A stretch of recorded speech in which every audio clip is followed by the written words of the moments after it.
تو طریقہ اچھا ہے. اس کے ساتھ ساتھ آپ کو کچھ ایسی چیزیں نکال کے دینی پڑے گی ہاتھ میں، اس سے نہیں چلے گا.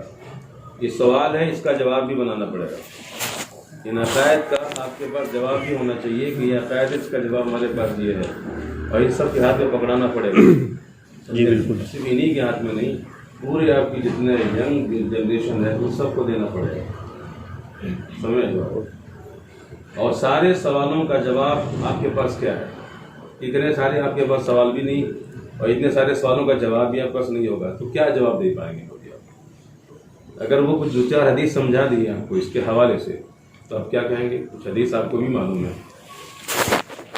حدیث کا جواب حدیث سے ہونا چاہیے، قرآن کا جواب قرآن سے ہونا چاہیے. تب تو کہیں گے ٹھیک ہے، وہ تو قرآن پڑھ کے بتاتے ہیں نا، ہم جو کہتے ہیں ہم قرآن سے کہتے ہیں، ہم جو کہتے ہیں وہ حدیث سے کہتے ہیں. اور آپ جو حدیث پڑھے گئے، آپ کی حدیث موضوع ہے، ہماری حدیث کہتے ہیں بخاری سے ہے، ہماری حدیث مسلم شریف سے ہے، صحیح ستہ سے ہے. آپ کی حدیث جو ہے وہ صحیح ستہ میں نہیں ہے. آپ جس کو دلیل بناتے ہیں نا، وہ صحیح ستہ میں نہیں ہے. اکثر فضائل کی حدیثیں جو آتی ہیں ہمارے یہاں، فضائل کی حدیثیں ہم نے کہیں سے بھی لی ہے، حدیث کی کتابوں سے، بہت ساری حدیث کی کتابیں ہیں.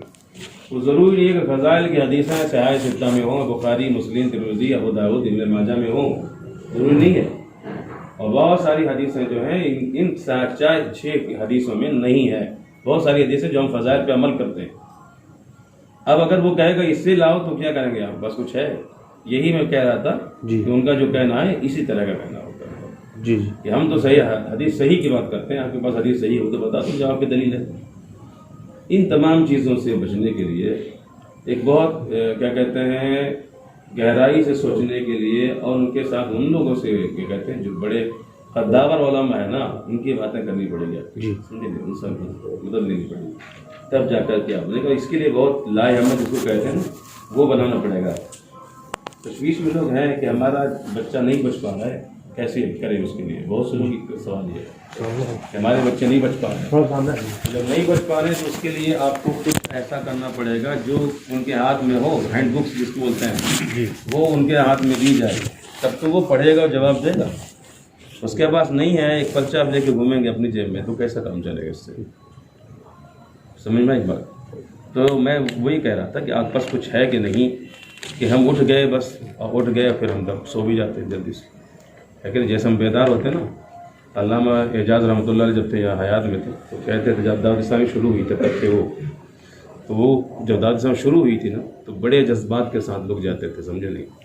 تو یہ کہا تھا کہ یہ جذبہ جو ہے برقرار ہے تو ٹھیک، ورنہ کیا ہوتا ہے نا جب بلبلے اٹھتے ہیں نا وہ جلدی بیٹھ بھی جاتے ہیں.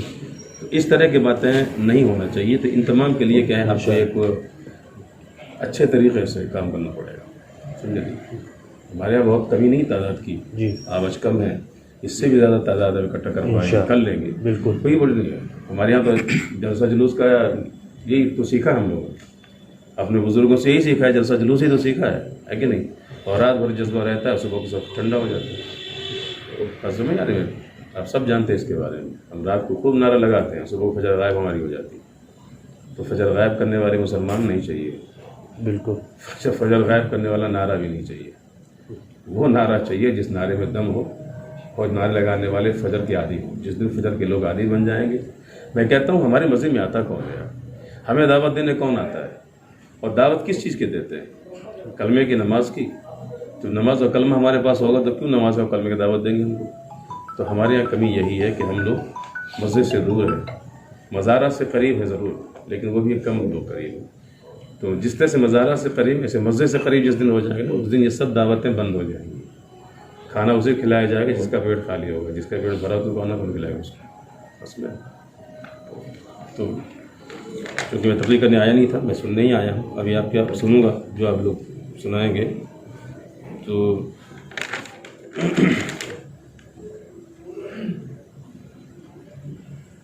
بیان کریں گی تو اپنا مقصد تو بیان کریں گی. تو میں دیکھنے آیا تھا کہ اس میں بہت کچھ ہے کیا. یہ تو عقائد ہیں ان کے، ان عقائد کا رد کرنا ہے آپ کو.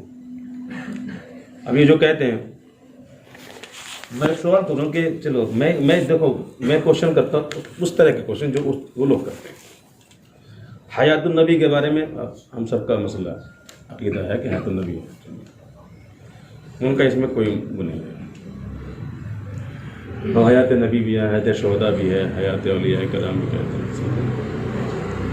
قرآن کی ایک آیت پڑھتے ہیں کہ انک لا تسمع الموتى ولا تسمع صم الدعاء، کہ مردہ نہ سنتا ہے نہ تمہارے پکار کا جواب دیتا ہے۔ تو اس کا جواب آپ کے پاس کیا ہے؟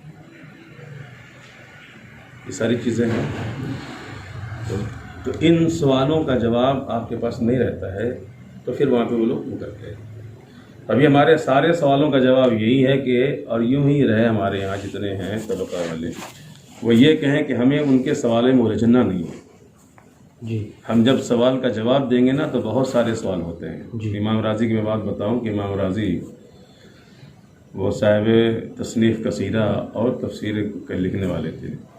جب ان کا آخری وقت آیا تو شیطان آ گیا اور ان سے کہا کہ بتاؤ خدا کے ایک ہونے کے تمہارے پاس کیا دلیل ہے؟ تو وہ تو امام تھے نا کلام کے، علم کلام کے امام تھے، علم تفسیر کی، تو انہوں نے 1 2 نہیں 360 دلیلیں دی تھی خدا کے ایک ہونے کی، سمجھے نہیں؟ اور اس کے بعد بھی شیطان خاموش نہیں ہوا۔ یہ صحیح کہ شیطان کے اولاد ہیں، یہ خاموش نہیں ہونے والے ہیں، سمجھے؟ صحیح بات ہے ایک دم۔ تو ایک نہیں 360 دلیلیں دی تھی اور ان کے دلیل ختم ہو رہی تھی، کیونکہ یہ کہ دلیل دامن جو دلیل سے خالی ہو گیا تھا۔ ان کے پیر و مرشد تھے، سمجھے نہیں؟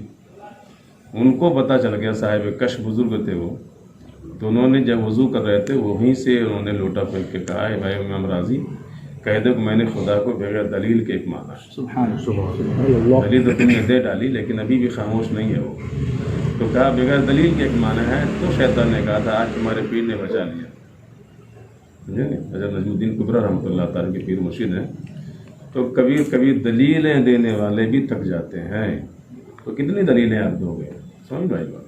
تو صرف آپ لوگوں کا طریقہ تو یہی ہے کہ جو ہمارے اسلاف کا طریقہ جو ہے، جو ہمارے خاندان کا طریقہ ہے وہی سچا ہے۔ ہم جس روش پہ چل رہے ہیں، جو ہمارا رواج ہے، رسم جو طریقہ ہے، ہم اس میں اگر آپ اپنے طریقے کی دلیل دینے لگے تو دلیل آپ کے کٹتی جائیں گی اور آپ بچیں گے۔ تو ایک سیدھا سا سمپل سا جواب آپ کے پاس یہی ہے کہ جو ہم کرتے ہیں وہ صحیح ہے، ہمارے جو علماء کرتے ہیں وہ صحیح ہے، جو ہمارے پیر کرتے ہیں وہ صحیح ہے، باقی اس کے علاوہ ہم کچھ نہیں جانتے۔